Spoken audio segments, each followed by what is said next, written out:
Hello जी, अस्सलाम वालेकुम। शुरू करते हैं बिना किसी बकवास के साथ। आज मैं मिस्किन इसलिए लग रहा हूँ कि जब मैं रात को अपने घर सोया था तो सुबह में रूम भी मेरे में आंखें खोली, क्योंकि घर वालों ने कल का व्लॉग देखा है कि आप अपना मोबाइल डू नॉट डिस्टर्ब पे चलाते हो। गजब बेइज्जती है। फिर मुझे जोर जबरदस्ती रूम भी पर लाया गया है। मैं बेचारा फिर क्या करता, और रूम भी थोड़ा बहुत करने के बाद 2 घंटा सो गया।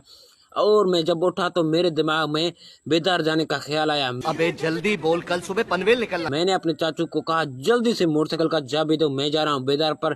लेकिन भाई भी रो रहा था कि मैं भी बेदार पर में आऊँगा और अपने लिए चप्पल ले आऊँगा। फिर मैंने भाई को कहा चले हम दोनों साथ चलते हैं। फिर चल पड़े। रास्ता देख रहे हो, खुश्क हो रहा है, कीचड़ है लेकिन खड़खड़ाहट है, दिमाग भी हिल रहा था। फिर मैंने दिमाग को कहा आप काबू हो जाओ, बेदार तो हम जाएंगे, जरूर जाएंगे। यार सिंध में मैंने एक बात देखा है कि वहाँ पर रोड बहुत अच्छे हैं। जब बारिश होता है तो रोड ऑटोमेटिकली खुश्क हो जाते हैं। अच्छा, हमको सिखा रिया है। लेकिन मैं सिंध का नाम नहीं लेना चाहता कि कुछ रिश्तेदार में, जब मैं सिंध का नाम लेता हूँ तो कुछ रिश्तेदार में मुझसे नाराज होते हैं कि आप सिंध का नाम क्यों ले रहे हो, वो बहुत मेहमान नवाज है।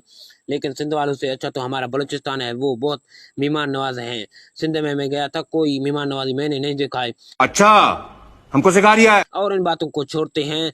रोड इधर खराब है, देखो इधर मोटरसाइकिल भी क्रॉस नहीं हो रहा है। इधर मैंने कैमरा बंद किया और चाचू ने कहा मेरा मोटरसाइकिल सर्विस जरूर करवाना। मैंने चाचू का मोटरसाइकिल सर्विस वाले को दिया, लेकिन मेरा भाई सीधा कुल्फी वाले की दुकान को देख रहा था। यही नहीं, अभी और सुनिए। फिर मैंने भाई को कहा आप सीधा कुल्फी वाली दुकान को देख रहे हो, मुझे आपको कुल्फी खिलाना होगा। फिर मैंने भाई को कहा चलो आपको कुल्फी खिलाऊं। फिर मैं कुल्फी वाले के पास गया तो वो मेरा फाइन निकला। झूठ बोल रहा है। मैंने कहा ये तो अभी फ्री में कुल्फी देगा, लेकिन उस हरामी को मुझ पर शक था कि आप पैसे नहीं दोगे। उसने पहले पैसे लिया फिर कुल्फी दे दिया।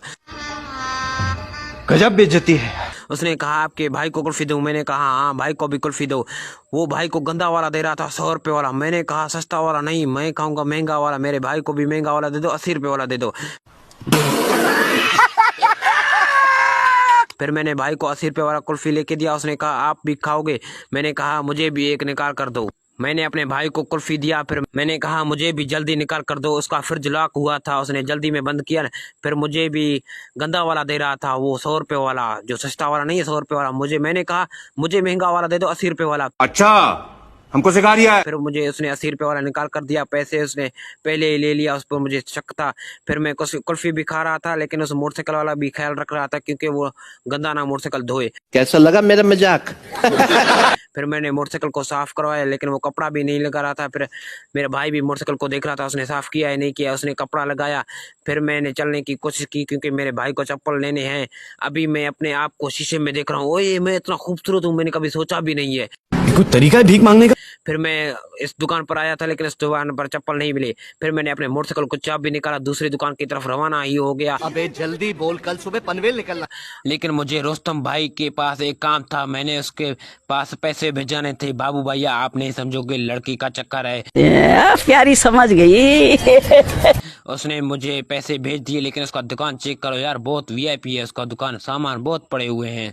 आप लोग भी आओ उस दुकान पर, सामान लो, सामान बहुत अच्छे हैं। कोई तरीका है भीख मांगने का? और मैं दूसरे दुकान पर आया भाई के लिए चप्पल लेने। इधर मुझे चप्पल शायद मिल गए थे और मैंने उसको कहा चप्पल मुझे निकाल कर दो। उसने फिर चप्पल निकाल कर दिया, लेकिन भाई को पसंद नहीं थे।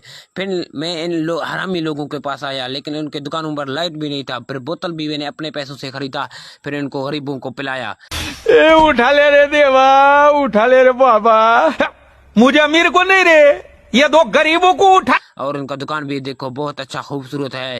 लेकिन मुझे शौक हुआ पेट्रोल डलवाने का मोटरसाइकिल को, लेकिन कभी मैंने पराए मोटरसाइकिल को पेट्रोल नहीं डलवाया। हम मालूम है तेरे बाप को मत सिखा। आज मुझे शौक हो रहा था क्योंकि पेट्रोल में डलाऊं।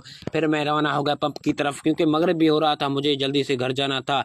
और इतनी देर में पंप भी आ गया। मैंने रोड को दोनों तरफ चेक करके फिर क्रॉस किया। लेकिन आप भी सेफ्टी करो, रोड को दोनों तरफ चेक करो, क्योंकि आप नहीं रोकोगे तो मेरा व्लॉग कौन देखेगा। करो हाथ जोड़ के मैं मोदी साहब से गुजारिश करता हूँ। यूनिट पर कोई भी नहीं खड़ा हुआ था। मैंने भाई को बुलाया कि मेरे मोटरसाइकिल में जल्दी आओ, पेट्रोल डालो। भाई आ रहा था, लेकिन उसके हाथ में पैसों का गंडी था।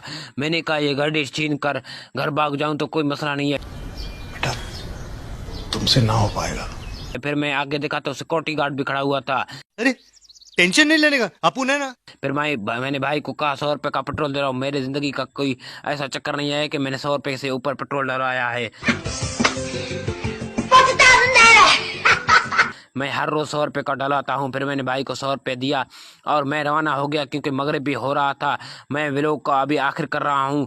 मेरे पेज को like, follow, share and comment लाजमी कर देना।